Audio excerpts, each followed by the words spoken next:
जैसा कि last episode में हमने देखा कि जियन ने अल्केमिस्ट कंपटीशन में पार्टिसिपेट किया था। अब इस कंपटीशन के स्टार्ट होने से पहले आओ ताओ उसे कुछ रूल्स बताते हैं। वो उसे बताते हैं कि फर्स्ट राउंड में जो क्वालिफाई करेगा उसे ही सेकंड राउंड में प्रमोट किया जाएगा और जो भी सेकंड राउंड को जीतेगा उसे प्राइज दिया जाएगा। वहाँ पे 2000 से ज्यादा पार्टिसिपेंट्स थे और वहाँ पे जू एम्पायर की भी एक लड़की थी। जू एम्पायर की लड़की अपने साथ बहुत से रोबोट्स भी लेकर आई थी। आपको ये रोबोट्स भी पिछले एपिसोड में दिखाए गए थे और ये जू एम्पायर से ही थे। अब कंपटीशन स्टार्ट होता है और आइस एम्पायर प्रेसिडेंट फामा और मास्टर जिया के साथ चेयरमैन के तौर पे कंपटीशन को देखने लगते हैं। यहाँ प्रिंसेस यानियर की बड़ी बहन भी आई हुई थी जिसका नाम था याओ ये। इसे यहाँ की सिक्योरिटी इंचार्ज के तौर पे हायर किया गया था, जिसके साथ उसके सोल्जर्स भी थे और वो इस कंपटीशन को टेररिस्ट से प्रोटेक्ट करने का काम कर रही थी, जो कि काफी ज्यादा ब्रेव और इंटेलिजेंट थी। अब मैच स्टार्ट हो जाता है और मिस्टर ली यू हीरोटिक स्टाइल में इस मैच में एंट्री लेते हैं। यहाँ प्रिंसेस भी एक आइकॉनिक स्टाइल में एंट्री लेती है, जबकि जियोन बहुत ही सिंपल वे में एंट्री ले रहा होता है। और तभी मास्टर जिया आइस एम्परर से कहते हैं कि कैसा दोस्त है तुम्हारा। अब आइस एम्परर को ये बात काफी अजीब लगती है और वो जियन को ऊपर से नीचे गिरा देते हैं। जब जियन गिरने ही वाला होता है तो वो अपनी ultra smooth air control technique का इस्तेमाल करता है और सबसे अच्छी एंट्री उसी की होती है, जिससे सब लोग काफी शॉक्ड हो जाते हैं। फर्स्ट राउंड स्टार्ट होता है और सबको उनकी रेसिपी दी जाती है। उन्हें उस रेसिपी को फॉलो करके एक मेडिसिन को रिफाइन करना था। ये काम काफी इजी था और जियन को भी डाउट होता है कि इतना बड़ा कंपटीशन और इतना आसान टास्क दिया गया। दूसरी तरफ हमें याओ ये को दिखाया जाता है जो कि एक आदमी की लाश देखती है। अब वो ये समझ जाती है कि यहाँ पे कुछ न कुछ गलत तो जरूर हो रहा है।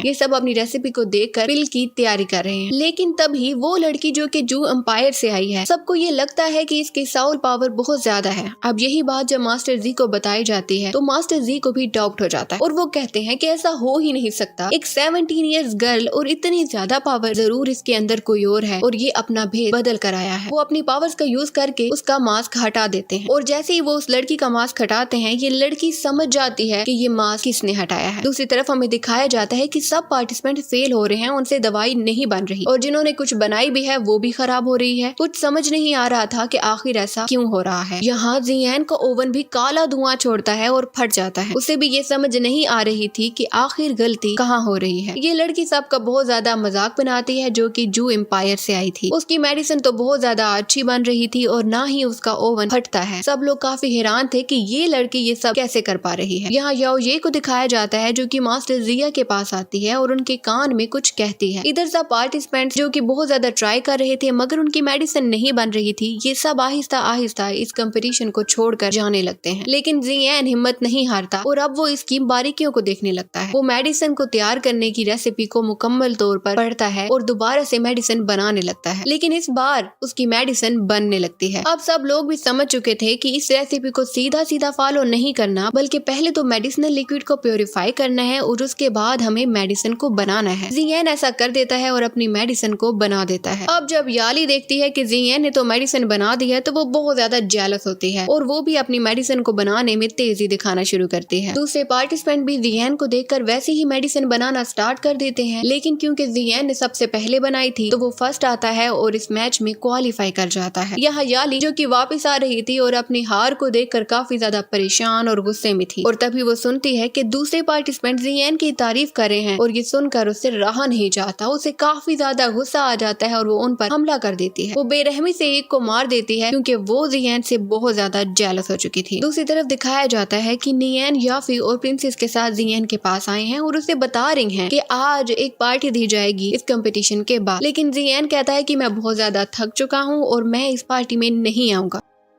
वो उन सबको मना कर देता है।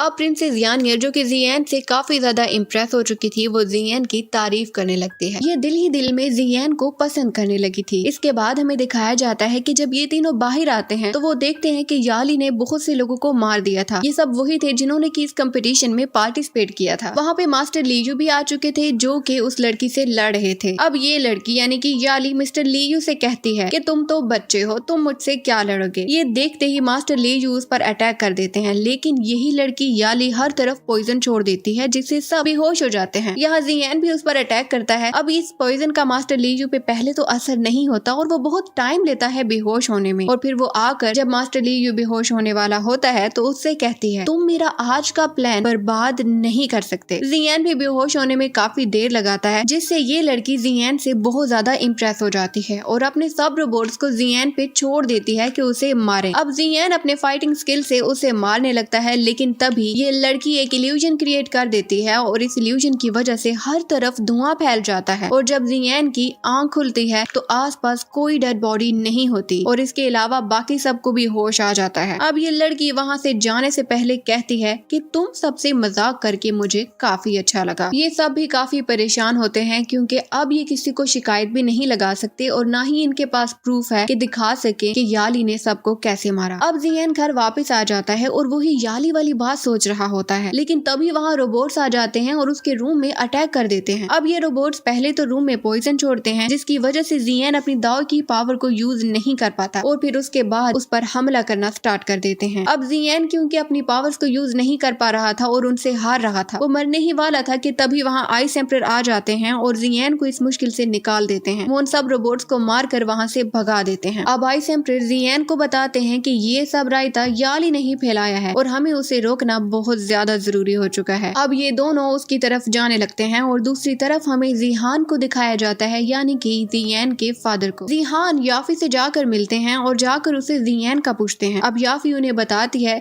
कि 3 साल पहले वाला जियान और था और अब वाला जियान कोई और है, वो बहुत ज्यादा पावरफुल हो चुका है। वो उसे सब बताती है कि किस तरह से नायान के ग्रैंडपा पॉइजन की वजह से बीमार थे और कैसे जियान ने अपनी पावर्स के साथ उनका ट्रीटमेंट किया। नेक्स्ट सीन में हमें दिखाया जाता है कि जियान आइस एम्परर से बात कर रहा था और वो उससे पूछता है कि क्या सच में इसने एक कंपटीशन में हार जाने के बाद हम पर हमला किया है। तभी उसके माइंड में याली की वो बात आती है जो कि उसने ली यू से कही थी कि तुम आज रात का मेरा प्लान खराब नहीं कर सकते। अब इसे समझ आ चुकी थी कि आज पार्टी है जो कि कंपटीशन के बाद दी जा रही है और वो जरूर इस पार्टी में अपने रोबोट के साथ हमला करेगी। अब आइस एम्परर और जियान याली के घर तक पहुंच जाते हैं जहां की प्रेसिडेंट फामा भी मिस्टर जिया के साथ आए हुए थे। अब ये सब मिलकर याली के रूम में झांकने लगते हैं जो कि बैठी मेकअप कर रही थी। तभी ये देखते हैं कि वो लड़की से लड़का बन गई है। अब ये तीनों उसके सामने आ जाते हैं और उसे कहते हैं कि तुम्हारी पोल खुल चुकी है। एक्चुअली में ये आदमी याली जू एम्पायर का प्रेसिडेंट बनने वाला था और वो ये चाहता था कि आसपास के सब शहरों की अल्केमिस्ट एसोसिएशन की रेपुटेशन खराब हो जाए और उस रेपुटेशन को बर्बाद करने के लिए वो यहाँ के सब पार्टिसिपेंट को जान से मारने वाला था ताकि पूरी दुनिया में जी एम्पायर की बदनामी हो जाए। अब जब ये तीनों उसको धमकी देते हैं तो याली आगे से हंसने लगता है क्योंकि वो बहुत ज्यादा बेफिक्र था और उसने रूम में पॉइजन छोड़ रखी थी, मगर तभी उसे पता चलता है कि ये तीनों काफी पावरफुल हैं और इन पर इस पॉइजन का कोई इफेक्ट नहीं हो रहा। दूसरी तरफ हमें पार्टी में दिखाया जाता है जहाँ पे सब रोबोट्स हमला कर देते हैं और हर तरफ पॉइजन छोड़ देते हैं और पॉइजन छोड़ने के बाद जब सब वीक हो जाते हैं तो वो उन पर अटैक कर देते हैं।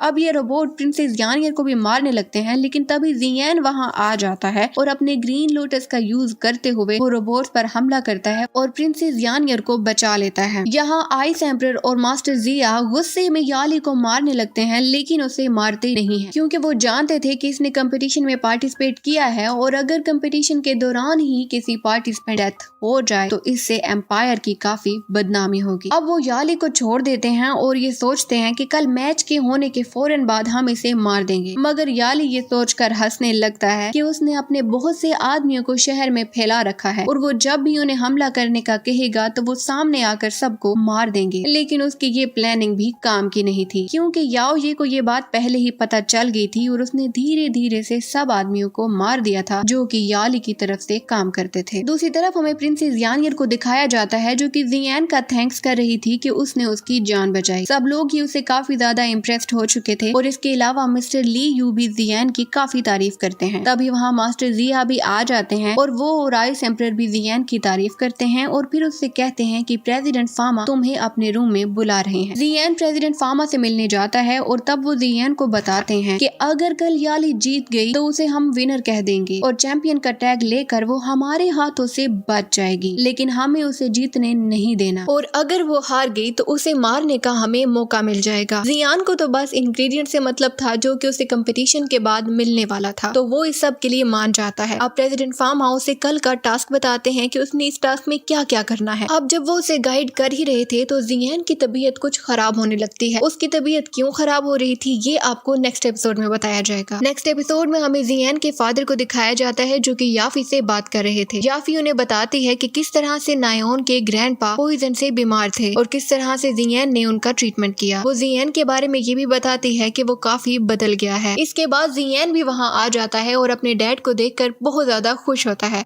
अब ये दोनों बाहर चले जाते हैं। बाहर का मौसम कुछ खास ठीक नहीं लग रहा था और उसके साथ साथ जियान का मूड भी काफी खराब था क्योंकि वो कल के मैच के बारे में काफी फिक्रमंद था। वो काफी परेशान था कि अगर वो ना जीता तो क्या होगा, और सबसे ज्यादा परेशानी तो उसे अपने टीचर की थी कि अगर उसे वो इंग्रेडिएंट्स नहीं मिले तो वो अपनी पावर को रिस्टोर नहीं कर पाएगा और ना ही अपने मास्टर को जगा पाएगा। अब जियान के फादर उसे उसकी परेशानी की वजह पूछते हैं। इसके अलावा वो उससे ये भी पूछते हैं कि कल कंपटीशन में तुम क्या करोगे। जियान उन्हें सारी की सारी सच्चाई बता देता है कि कैसे उसकी लापरवाही की वजह से उसके मास्टर उससे दूर चले गए। अब उसके पापा उससे कहते हैं कि तुम इस बारे में मत सोचो, तुम्हारे मास्टर ऐसा नहीं सोचते होंगे और ना ही वो तुम्हें ब्लेम करते होंगे। तुम्हें पास्ट से निकलकर प्रेजेंट में जीना होगा। अब ये दोनों ये बातें कर ही रहे थे कि जियान को नींद आ जाती है और वो सो जाता है। उसके फादर उसे उठाकर रूम में ले आते हैं। अब अगली सुबह जब जियान उठता है तो अपने पास आइस एम्परर को देखता है। वो उससे फौरन से पूछता है मेरे डैड कहाँ चले गए। तो वो बताते हैं कि वो तो शायद चले गए क्योंकि वो तुम्हें डिस्ट्रैक्ट नहीं करना चाहते थे। इसके बाद मैच दिखाया जाता है जहाँ पे पहले से भी ज्यादा सोल्जर्स थे क्योंकि उन्हें सिक्योरिटी ज्यादा करनी थी। सब पार्टिसिपेंट्स को 4 रैंक की पिल बनाने का कहा जाता है और वो सब अपनी अपनी मेडिसिन को रिफाइन करने लग जाते हैं। वो सब अपना अपना फर्नेस निकालते हैं, लेकिन जब जियान अपना फर्नेस निकालता है तो वो काफी ज्यादा पुराना और सिंपल होता है। अब जियान का फर्नेस देखकर मास्टर जी भी काफी शॉक्ड हो गए थे और वो फौरन से प्रेसिडेंट फार्मा से पूछते हैं क्या आपने जियान को जीतने के लिए कोई अलग चीज नहीं दी। तो वो कहते हैं कि हाँ मैं उसे देना चाहता था लेकिन जियान ने मुझे मना कर दिया और उसने मुझसे कहा कि मैं अपने मास्टर का ही दिया गया सामान यूज करूंगा। यहाँ जियान मैच में जीतने के लिए अपनी पूरी कोशिश करता है और इसके लिए वो अपनी पिल को बनाना स्टार्ट कर देता है। वो सबसे पहले तो फायर ऑफ 1000 वर्ल्ड्स का यूज करता है ताकि फर्नेस को जला पाए, जिसे देखकर सब शॉक्ड हो जाते हैं। प्रेसिडेंट फार्मा भी काफी शॉक्ड हो जाते हैं